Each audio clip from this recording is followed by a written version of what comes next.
주님께서 여러분과 함께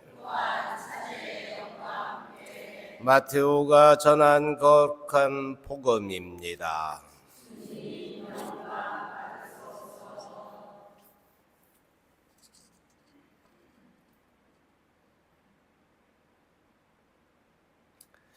그때 예수님께서 제자들에게 말씀하셨다.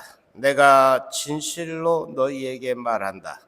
부자는 하늘나라에 들어가기가 어려울 것이다. 내가 다시 너희에게 말한다. 부자가 하느님 나라에 들어가는 것보다 낙타가 바늘구멍으로 빠져나가는 것이 더 쉽다. 제자들이 이 말씀을 듣고 몹시 놀라서 그렇다면 누가 구원받을 수 있는가 하고 말하였다. 예수님께서는 그들을 눈여겨보며 이르셨다. 사람에게는 그것이 불가능하지만 하느님께는 모든 것이 가능하다. 그때 베드로가 그 말씀을 받아 예수님께 물었다. 보시다시피 저희는 모든 것을 버리고 스승님을 따랐습니다. 그러니 저희는 무엇을 받겠습니까? 예수님께서 말씀하셨다. 내가 진실로 너희에게 말한다. 사람의 아들이 영광스러운 자기 옥좌에 앉게 되는 새 세상이 오면 나를 따른 너희도 12옥좌에 앉아 이스라엘의 12지파를 심판할 것이다.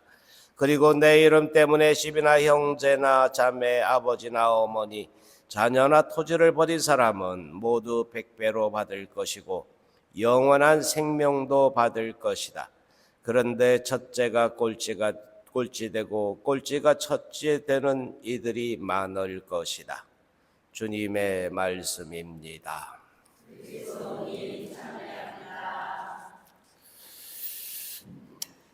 부자 되세요. 부자 되세요.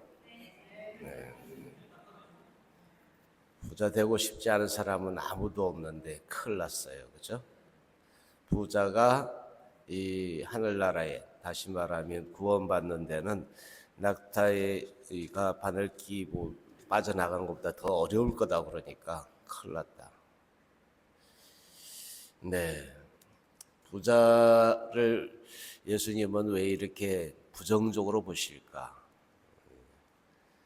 부자가 되고 싶은 마음에는 거기에는 탐욕이 도사리고 있기 때문이죠. 근데 우리들은 근데도 부자가 되고 싶어요. 곤궁하게 살고 싶지 않다는 거죠. 부자까지는 아니래도 그래도 좀 여유가 있었으면 좋겠다. 뭐 이 정도일 겁니다. 뭐 다다익선이지 많으면 많을수록 좋은 거잖아요. 그래서 내가 어떤 선의로 어떤 일을 할 수 있다면 더 좋고, 그런데도 예수님은 이 부자가 하늘나라에, 다시 말하면 구원받는데 어려울 거다, 정말 택도 없는 일이 될 거다라고 아예 단정을 지어버리시는데, 그렇다면 구원받을 사람은 누가 있겠냐? 누가 구원받겠냐? 구원의 문을 모두 닫아버리셨나? 이렇게도 볼 수도 있죠. 정말 예수님의 의도하신 바가 그것일까? 모든 사람들이, 구원을 원하는 모든 사람들이 구원을 받지 못하게 하는 것이 예수님의 의도일까? 그렇지는 않겠죠. 왜냐하면 당신의 이름을 믿는 모든 사람들은 구원을 얻게 될 것이다 라고도 말씀하시기 때문에 그거는 아닐 것이다. 그러면 더 깊이 예수님의 이 부자에 대한 경계, 이것에 대한 의도를 우리가 제대로 알아볼 필요가 있지 않는가. 부자에게는 이런 부분들, 이제 부자라고 하는 그 상태에 놓여 있는 경우에는 아쉬움이 없는 사람, 또 누구에게도 무엇이든지 아쉬움이 없는 사람일 수도 있을 것이고, 탐욕을 끊임없이, 사실 이제 가지면 더 갖고 싶은 것이 우리들 본성이기 때문에 그 탐욕을 경계함이라고도 볼 수가 있지 않겠느냐. 탐욕이 좀 더 이제 긍정적인 것으로 보면 어떤 의욕하고도 같이 가죠. 어떤 욕구에 대한 부분들에 대해서 뭐 충실함 뭐 이런 것일 수 있는데, 네, 탐욕 앞에는 하느님도 부모도 배지 않는다. 권력욕이든 명예욕이든 또 그제 재물에 대한 것이든 더 가지려고 하는 것에 대해서 그게 풀어질 때까지 계속가야 하니까 이제 그것을 경계함이 아닐까.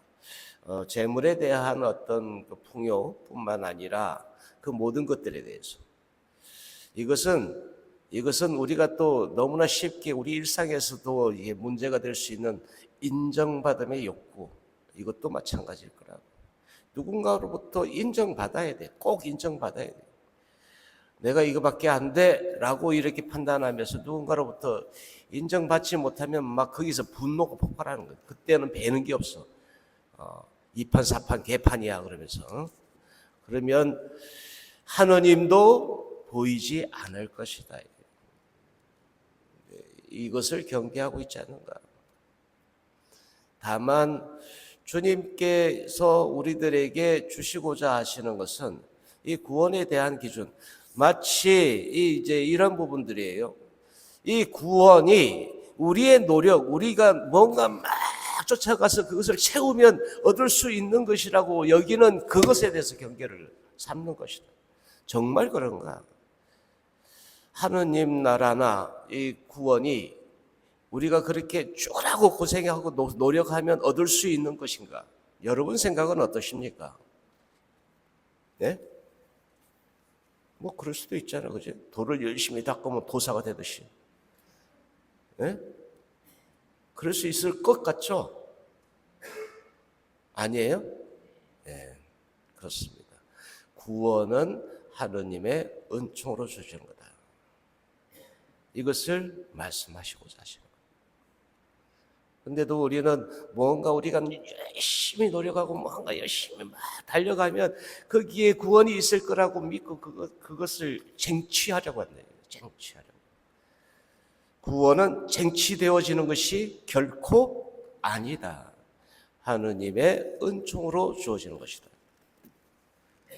네, 이러한 부분들을 생각해 보면 은총으로 주어지는 것들, 우리가 그렇다고 아무것도 안 해서 그저 주어지는 것, 물론 그것이 은총이기도 합니다만, 그러나 그럼에도 우리 편에서 우리의 노력들이 필요하다라는 그런 것이죠.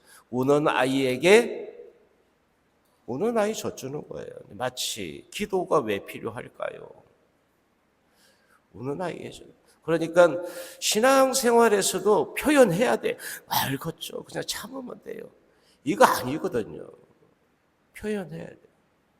물론 시비를 가림 이런 부분들도 때로는 오해를 낳음 이럴 수도 있겠지만은, 그러나 우리 편에서 아무것도 안 하는 것보다는 노력해야 한다.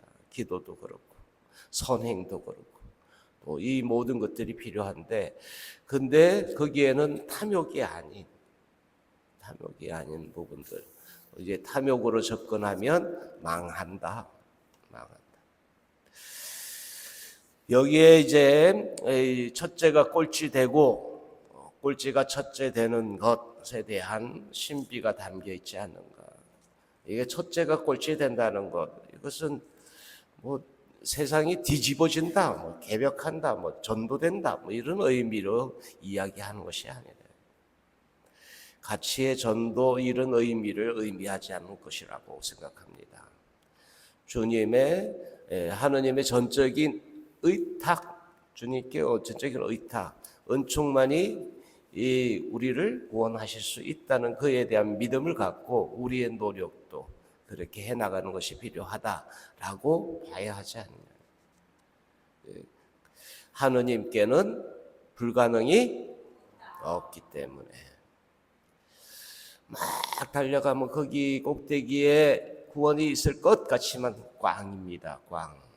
거기에는 허무만 있을 겁니다. 다만 늘 어떤 상태이든지 주님을 향해, 주님을 놓쳐버리면 모든 것을 잃는다고 그래요. 예수의 대대례사가 일찍이 말씀하셨던 것처럼 하느님을 놓쳐버리고 모든 것을 얻은들 거기에는 허무밖에 남지 않는다.